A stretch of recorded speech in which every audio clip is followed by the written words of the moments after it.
السلام علیکم محترم سامعین، جیسا کہ ہم نبی اکرم صلی اللہ علیہ وسلم کی حیات مبارکہ کے 40 سال بیان کرنے کی سعادت حاصل کر رہے ہیں۔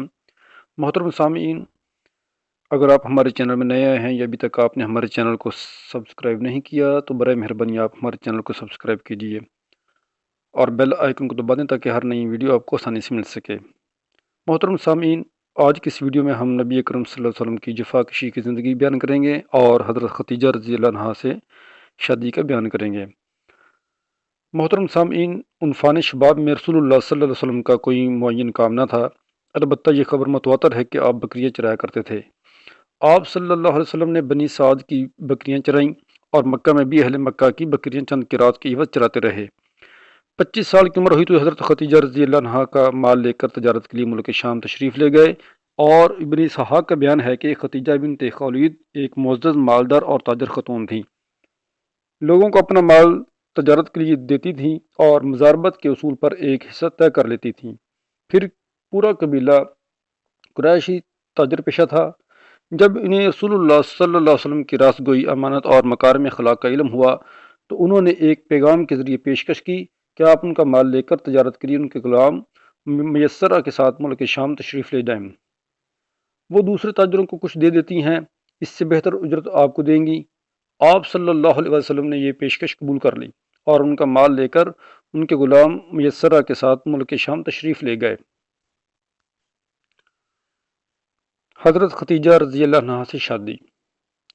جب آپ صلی اللہ علیہ وسلم مکہ واپس تشریف لائے اور خدیجہ رضی اللہ عنہا نے اپنے مال میں ایسی امانت و برکت دیکھی جو اس سے پہلے کبھی نہیں دیکھی تھی، اور ادھر ان کے غلام میسرہ نے آپ صلی اللہ علیہ وسلم کی شریع اخلاق، بلند پایہ کردار، موضوع انداز فکر، راست گوئی اور امانت درانہ طور طریق کے متعلق اپنے مشاہدات بیان کیے تو حضرت خدیجہ رضی اللہ عنہا کو اپنا گم گشتہ گوہر مطلوب دستیاب ہو گیا۔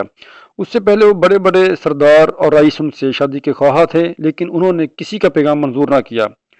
اب انہوں نے اپنے دل کی بات اپنی سہیلی نفیسہ بنت منبع سے کہی اور نفیسہ نے جا کر نبی صلی اللہ علیہ وسلم سے گفت و شنید کی۔ آپ صلی اللہ علیہ وسلم راضی ہو گئے اور اپنے چچاؤں سے اس معاملے میں بات کی۔ انہوں نے حضرت خدیجہ رضی اللہ عنہا کے چچا سے بات کی اور شادی کا پیغام دیا۔ اس کے بعد شادی ہو گئی۔ نکاح میں بنی ہاشم اور مزعر شریک ہوئے۔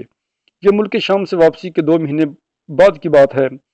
آپ صلی اللہ علیہ وسلم نے مہر میں 20 اونٹ دیے۔ اس وقت حضرت خدیجہ رضی اللہ عنہا کی عمر 40 سال تھی اور وہ نسب و دولت اور سوجھ بوجھ کے لحاظ سے اپنی قوم کی سب سے معزز اور افضل خاتون تھیں۔ یہ پہلی خاتون تھی جن سے رسول اللہ صلی اللہ علیہ وسلم نے شادی کی اور ان کی وفات تک کسی دوسری خاتون سے شادی نہیں کی۔ ابراہیم کے علاوہ رسول اللہ صلی اللہ علیہ وسلم کی بقیہ تمام اولاد انہی کے بطن سے تھی۔